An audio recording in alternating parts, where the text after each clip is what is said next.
Hi guys, welcome back to my channel. In today's video I'm going to be telling you how you can walk the weight off, how you can use walking to lose weight, and I'll be talking about how I use walking throughout my weight loss journey. If you don't know who I am and this is the first video of mine you've clicked on, my name is Louise and I have lost 120 pounds and walking is my main form of cardio, and I've lost majority of my weight basically through walking. Obviously, disclaimer, I do lift weights now and I've changed my body composition, but I still use walking as a means of activity and a way to keep fat off and lose fat. That's what I want to talk about in today's video, exactly how you can use walking to lose weight. Walking is the most simple but effective exercise anyone can do. For those of you that are looking for low effort, low impact cardio, and I'll basically just be talking about how you can go about using walking to lose weight. So that's what today's video is. If you enjoyed today's video, find it helpful or entertaining in any way, I would really appreciate it, if you just click that thumbs up, that little like button. It takes a second to do and it really helps out the video. I really appreciate it. It helps spread out the video to more people, and especially where people think that you need crazy weight loss programs to lose weight. I feel like this video deserves a thumbs up just so that more people can see it and more people can lose weight by just walking. And if you haven't already, consider subscribing and click the bell button so you get a notification every single time I upload. Join the family here on YouTube. We would love to have you. Walking is literally an amazing exercise. It increases your daily energy expenditure. The more you move, the more you walk around, you're burning calories. The good thing about walking is that it's low impact, low effort really. You don't really have to exert too much energy, and that most people can do it, and it does burn calories and increases your daily energy expenditure, which is the amount of energy you basically expend every single day. And to lose weight you need to be in a calorie deficit, and obviously you do that by eating less and moving more. So moving more, we can just walk. You don't need a crazy workout program to start off with, but the best way to increase your daily energy expenditure, the amount of calories that you burn every single day, is to get out and go for walks. And that's why I'm going to tell you what to do. So basically, when I started my journey, all I did was I walked on the treadmill. Obviously I didn't need to walk on the treadmill, so I'm not saying that you have to start off on the treadmill, but you know, days where it's rainy and wet, you can go to the gym and go on a treadmill, or if you've got a treadmill at home, or even just walking around the house a lot more. Just getting up and moving will increase your calories burnt. So you can start off with that. So what I did when I started was I walked on the treadmill, I inclined it, I would walk for a couple of minutes just flat, and then I would incline it all the way to the top and I'd hold on. So what I've learned now is that holding on isn't the best, and if you can't walk on the incline without holding on, then just decline it a bit and just put it on a slight incline. Or if you're just starting out, you don't even need to incline it, just walk on the treadmill. But yeah, that's what I did. I inclined it all the way to the top and I held on and I walked as much as I could, which at first was probably only 1 or 2 minutes. Then I would decline the treadmill again and walk for a few minutes, and then I would incline it again. And then I'll just keep doing that until I did 20 minutes. And then each time I went to the gym, so I did that 5 days a week, Monday to Friday. And each time I went, I was able to walk a little bit longer each time on the incline, until I eventually got to a point where I was walking on the incline fully, basically, for 20 minutes straight, which was obviously an amazing achievement because I couldn't walk on there for like a couple of minutes at first. So that is a kind of like little workout, walking workout, just for you guys. If you want to try it, give it a try. Like the first couple of weeks of doing it, it killed me off. Like I was red, my chest was like wheezy and stuff. So you don't need to go that hard, if that makes sense. Like I felt like I was really pushing myself, I know it just sounds silly, but by just walking on the treadmill, but I really did push myself. I was 269 pounds, so I was morbidly obese, and I did no activity. Like my activity was sitting down on the sofa watching TV, eating snacks. That was my activity. So that was like, that really did increase the amount of activity I was doing. I've been asked quite a lot like about workouts and stuff, especially beginner workouts, and I think that that is a very good beginner cardio workout for someone. And obviously if you can't incline it all the way to the top, just do like a half incline or just a slight incline, and then gradually progressively overload by increasing the amount of time that you walk on the incline. And I think that's a good place to start, with walking on the treadmill. Another good place to start is by just getting out and doing a 30-minute walk a day. So if you are already pretty active, you walk about a bit, then, and you're already basically doing 30-minute walks, just either add on another 30-minute walk or increase the time by another like 20-30 minutes. And obviously if you are very inactive or it's it's a struggle to walk for a long period of time, like for 30 minutes. It's a bit of a struggle. I understand, trust me. When I first started, I wasn't able to walk for that long. Like I could, but I was getting like swollen ankles. I would get really, really tired. It would knock me out for like the whole day. So I understand. If you can't do 30 minutes, literally try and break that 30 minutes up within, like, say you could do 10 minutes, 15 minutes.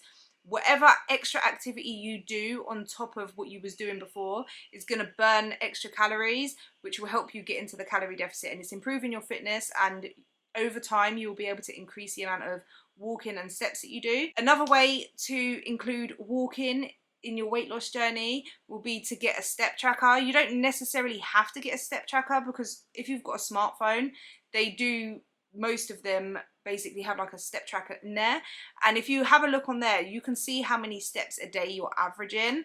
And what I would suggest to do is increase them steps by only a couple of thousands. You don't need to, say you're only doing like 2,000-3,000 steps a day, you don't need to increase it all the way to 10,000. Obviously 10,000 is like recommended, like it's a general kind of amount. It is recommended to get that, but you can't just expect yourself to make a big jump, because if you try doing 10,000 steps every single day when you only do 2,000 or 3,000, then you're going to get burnt out and tired and sore, and you're less likely to do it. So the best way to go about walking for weight loss is to just gradually increase those steps. So even if that is 1,000, 2,000 extra steps, and then focus on that for, I would say, 3 to 4 weeks or each month, basically. Then you can reevaluate it each month and increase your steps as you go. If that makes sense. So what I did was, after a few months of walking on the treadmill, it was lockdown, so it happened in 2020, and I couldn't go to the gym. So what I invested in was a Fitbit. I started with a Fitbit Charge 3, then I upgraded to a Charge 4, and now I'm on the Apple Watch. You don't really need to go for an expensive one or like a smart one or anything.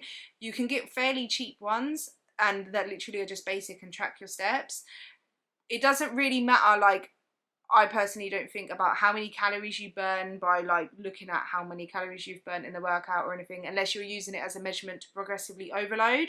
So walking a bit faster, and then you see if you're burning a bit more calories, and you're probably pushing yourself a little bit harder. But yeah, so what I did was I got the Fitbit and I started going out for more walks. And what I found really good with the Fitbit is, or any kind of step tracker, is that it's really motivating to see how many steps you're getting. Sometimes we don't really realize how inactive we are, or how much we haven't moved that day. So even with me, like when I got my Fitbit, I'd already felt like I'd lost quite a bit of weight. It was a few months into my journey. I already lost quite a bit of weight. I was trying to do home workouts. I was even going for a 30-minute walk.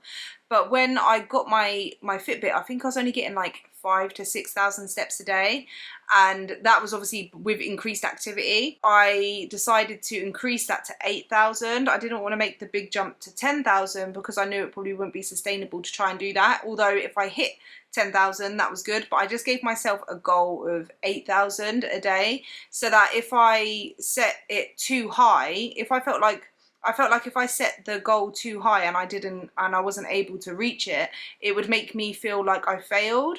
And in fact, like, just increasing it by the 2,000 and making it a sustainable goal, I was able to feel like I was accomplishing something. And if I got more, then it was just a bonus. So that's how I did it. So I increased it by 2,000. And then after a couple of months, I realised that I was actually going over 8,000 steps a day. So then I increased it to 10,000.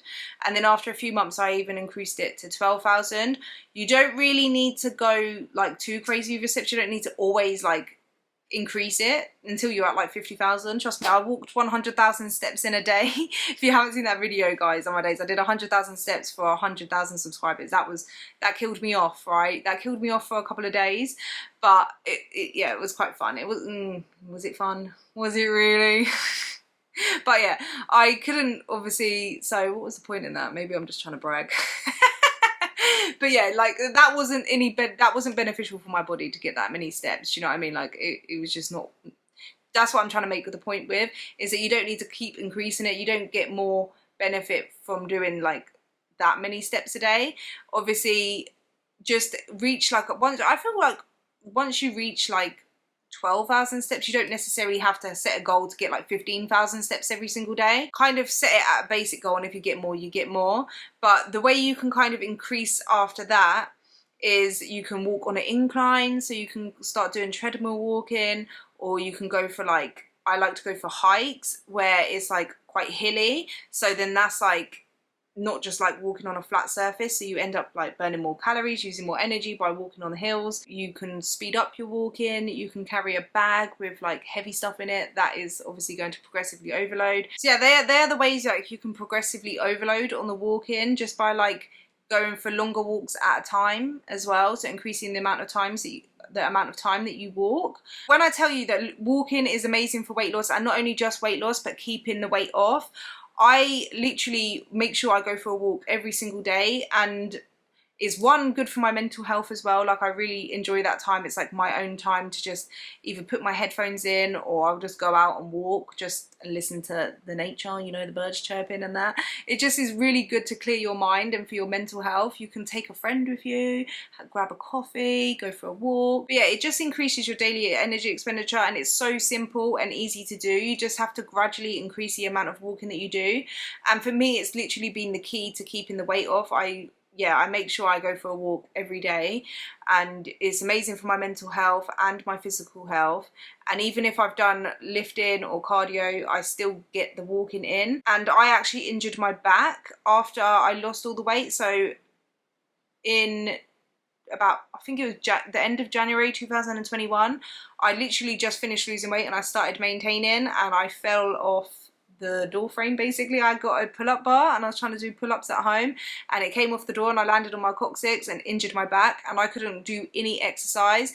The only exercise I could do was walking, and even that was pretty painful because I was getting like sciatica, I think that's what it's called, all down my legs. So I couldn't do that much, but I progressively overloaded on the amount I was walking. I was able to walk a little bit longer each time as my back was healing, and I thought that because I wasn't doing any other form of exercise or anything, that I was going to end up regaining my weight, and I didn't, because I was still staying active by walking. That's literally why I recommend walking for weight loss, because most people can do it. I wouldn't say anyone, but most people can walk, and you can start off small and gradually, progressively overload, increase the amount of walking that you do. I think the key to keeping the weight off as well, because you're staying active, and I feel like I didn't realise how inactive I was when I was obese. I didn't realise how sedentary I was and how much I didn't walk.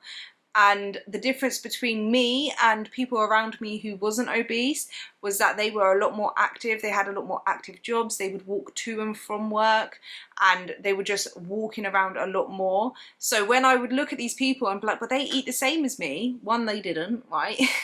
But I would think that. And two, they just was so much more active, because I would look at them and be like, why are they not fat like me?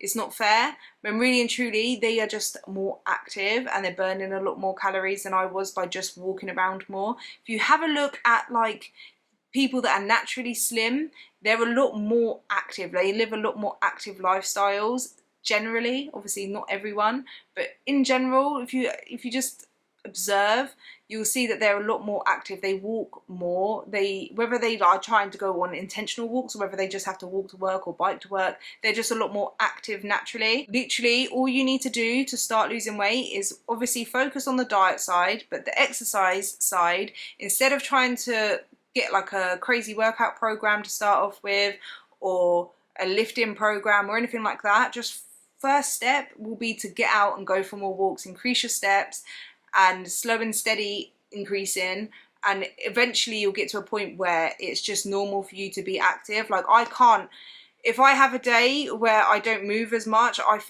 don't feel like I have as much energy. I feel more lethargic. I feel a lot more, I wouldn't say depressed, because depression is like more of like it's just the way I can describe it. Yeah, it's like a depressing feeling when I've not been as active. Like I just feel so much more, my head feels so much more clear and at peace, and I feel a lot more positive when I've gone out for a walk. So it's just beneficial all round basically. So yeah, that's why I wanted to make today's video, just because we do see a lot of like exercises online, exercises to lose weight, but walking is, I feel like, the most simplest way to at least start. And yeah, you can add cardio in eventually and lifting weights and stuff, but if you're looking for somewhere to start that's simple, that's easy, that's not going to put strain on your body, especially if you're obese, because if you're obese you've got a lot more pressure on your joints. You don't want to be doing any jumping or anything that's like going to give you an injury, because obviously if you get injured and you're obese and you become even less active,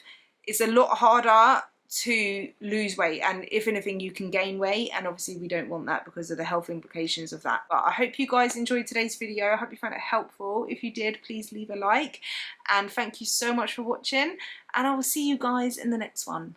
Bye.